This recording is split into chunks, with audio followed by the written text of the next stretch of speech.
Elevator চ্যানেলে আমি তোমাদেরকে ওয়েলকাম জানাচ্ছি।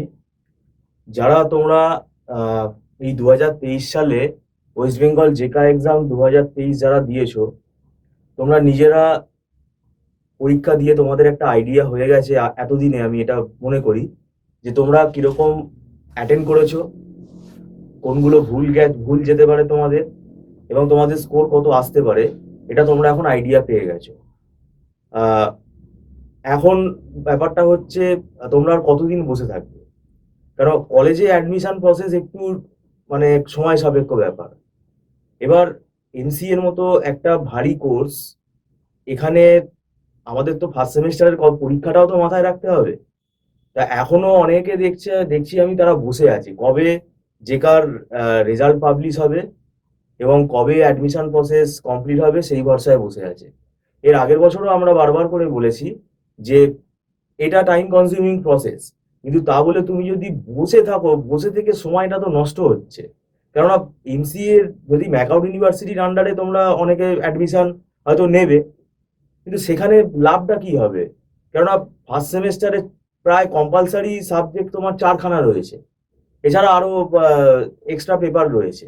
মানে অ্যাভারেজে প্রত্যেকটা সেমিস্টারে 5 থেকে 6টা করে সাবজেক্ট রয়েছে। তা এই মানে লোডটা, এটা কি ছেলে খেলা নাকি?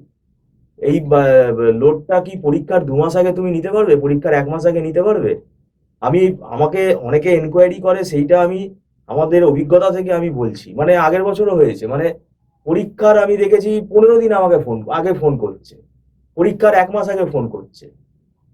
এমসিএ সেকেন্ড সেমিস্টারের পরীক্ষার সময় আমি দেখেছি পরীক্ষার 2 মাস আগে ফোন করছে।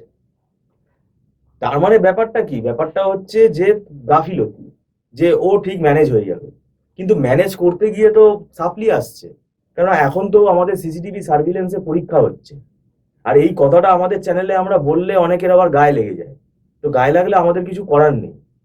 আমরা চাই তোমাদের রেজাল্টটা ভালো হোক, তোমরা পরীক্ষায় পাস করো।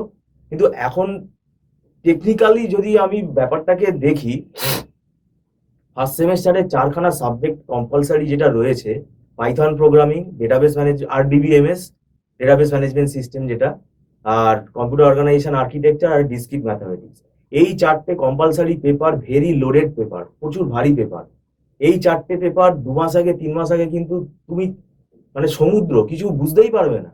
আর এক একটা সাবজেক্টে 3-4খানা করে রেফারেন্স বই আছে। তুমি কি 4খানা সাবজেক্ট যদি হয়, প্রত্যেকটা সাবজেক্টে 3খানা করে যদি তুমি বই কেনো, তাহলে 12খানা বই তুমি পড়ে শেষ করতে পারবে? এটা তো পসিবল না। এটার জন্য আমরা কি বলি, তোমরা কোনো না কোনো গাইডের হেল্প নাও, এবং তোমরা নিজেরাও অ্যাটলিস্ট এখন থেকে সময়টা যদি তুমি হাতে দাও, মানে পেয়ে যাও, তাহলে কিছুটা হলেও তুমি এগোতে পারবে। হয়তো খুব বিরাট ভালো স্কোর হয়তো তুমি করতে পারবে না, হয়তো 10-2 হয়তো তুমি পাস করে যাবে, তুমি যদি নিজেও পড়ো। কারণ আমাদের সবার মেরিট সমান না। যারা বর্ন মেরিট আছে, যারা মানে নিজেরা করে নিতে পারে, নিজেরা একা একা পড়েই 80% পেয়ে যেতে পারে, এরকম স্টুডেন্ট আছে, যেটা সংখ্যায় খুব কম। 1%-এরও নিচে, 1%ও যদি বলি সেটাও খুব কম। সবার আইকিউ লেভেল সমান না। তাহলে এখন প্রবলেমটা আমরা আমাদের অভিজ্ঞতা থেকে দেখতে পাচ্ছি এটাই হবে, যে এই প্রোগ্রামিং পেপারগুলো, ডিসক্রিট ম্যাথামেটিক্স, কম্পিউটার আর্কিটেকচার, এগুলো সে পরীক্ষার 2 মাস আগে 1 মাস আগে কি মানে অন্ধকার দেখবে, কিছু আর বুঝতে পারবে না।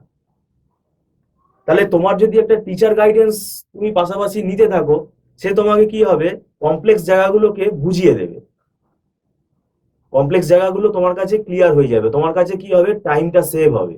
টিচার নিলে কি হবে, তোমার টাইমটা সেভ হবে। আমি কখনোই বলছি না যে তুমি আমার কাছে পড়তে চলে আসো, আমি এটা তোমাদেরকে একটা মানে অ্যাসিস্ট্যান্স দিচ্ছি, মানে একটা কিভাবে হেল্প হতে পারে তোমাদের, সেইটা আমি বলছি। আমাদেরও টিচার নিতে হয়েছে, এটা তো কোনো লজ্জার ব্যাপার না। আমি লজ্জা পাবো কেন? টিচার আমাকেও নিতে হয়েছে। তো সেই কারণেই বলছি, আমি যেটা বলতে চাইছি যে ভাই, এখনো তোমরা যদি বসে থাকো, কবে কলেজে ভর্তি হবে, কবে কলেজ খুলবে, সেই ভরসায় বসে থাকলে তোমার নিজেরই তোমার লস হবে। তোমার সিলেবাস তুমি নিজেই কমপ্লিট করতে পারবে না। আর ওই যে বললাম, এক একটা সাবজেক্টে 3-4খানা করে দেখবে রেফারেন্স বই আছে, তো তুমি কি 12খানা বই কিনবে? এবার ব্যাপারটা হচ্ছে যে আমাদের এই যে সিলেবাসটা, এই সিলেবাসটার মধ্যে অনেক মানে অ্যানালিটিক্যাল জিনিস আছে, যেগুলো মুখস্থ করার কোনো ব্যাপার নেই। সেগুলো বুঝতে টাইম লাগে। সেই কারণেই বলছি, আমাদের এমসিএ ক্লাস স্টার্ট হয়ে গেছে। যদি তোমাদের মনে হয় তোমরা আমাদের অনলাইন ক্লাসে জয়েন করতে চাও, তোমরা জয়েন করতে পারো। এবং আমি এই ভিডিওতেই বলে রাখছি, ধরো তোমরা কেউ 1 মাস পরে এই ভিডিওটা দেখছো, তাহলে কি হবে, আমাদের 1 মাস ক্লাস হয়ে যাবে, তখন সেই ক্লাসের রেকর্ডিংটা অ্যাভেলেবেল থাকে, রেকর্ডিংটা পেমেন্ট করে নিতে হয়, সেটা কন্ডিশনস অ্যাপ্লাই। তা এটা তোমাদেরকে আমি নোটিফিকেশন দিয়ে রাখলাম। যদি তোমরা যোগাযোগ করতে চাও টিউশনের জন্য, তোমরা স্ক্রলে ফোন নাম্বার আছে, যোগাযোগ করতে পারো। এবং আমি বলবো তোমরা নিজেরাও অ্যাটলিস্ট পড়াটা শুরু করে দাও, কেননা ফার্স্ট সেমেস্টারের পরীক্ষা কিন্তু খুব বেশি লেট করে হবে না, কেননা সিলেবাস অনেক বড় সিলেবাস, এবং আমরা যে সময়টা পাই এই সময়টা কিন্তু যথেষ্ট না, এটা ইনাফ টাইম না। 3-4 মাসে কিন্তু এই এমসি এর এই সিলেবাস ফার্স্ট সেমেস্টারে কমপ্লিট করা ইম্পসিবল। আর এরকম কোনো 10 ইয়ার্সের বই নেই যে তুমি একদম এমাথা মাথা মুখস্থ করে চলে যাবে, তুমি সেগুলো কমন পেয়ে যাবে। নো স্যার, সেই জিনিস চলে গেছে, সেই দিন চলে গেছে। এখন 100% সিলেবাস পড়ে গেলে তবে তুমি কমন পাবে, যেটা পড়ে যাবে না দেখবে সেটাই তোমার এসে গেছে, এবং এই ঘটনা ঘটছে। যেটা পড়ে যাবে না সেটাই কোয়েশ্চেন আসবে, তো এখানে কিন্তু কোনো গেস চলবে না। তো যাই হোক, ভিডিওটা সম্পূর্ণ দেখার জন্য থ্যাংক ইউ সো মাচ।